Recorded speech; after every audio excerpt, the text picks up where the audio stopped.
ano na, umaga na. March, ay, 5. April 5, fiesta sa amin. April 5, 2014. Candy, say hi. Hello. After 6 months.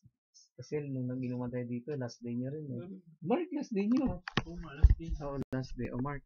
Ayan, itong lalaking to, may atraso sa akin yan. Nung birthday niya, hindi siya nag-imbita. Sorry, sir. 3,000 pa naman yung... Sorry. Alam mo itong kuha si JC?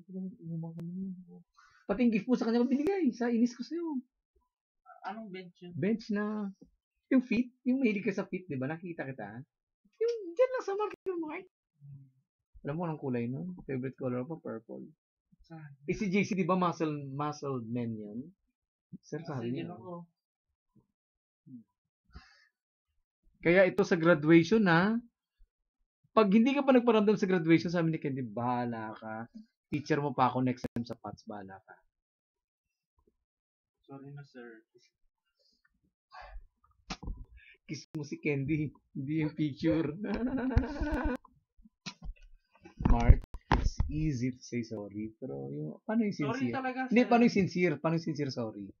Paano ma-define yung sorry lang na para lang just to say sorry? Sorry na talaga. Sorry. Paano nga? Sorry. Pag word kasi, madali nga lang sabihin. Kaya nga eh. Paano masabi? Pasensya na. Hindi na maulit. Talaga hindi maulit i-birthday mo. Akala mo ba sa next birthday mo mag-expect pa ako? Hindi na kita kakilala sa next birthday mo. Salamat ka, taga-supply ka. Sa PATS kaya hindi ko yung mga taga-tao dun. Wala lang, kasi sa dami nila, hindi ko sila.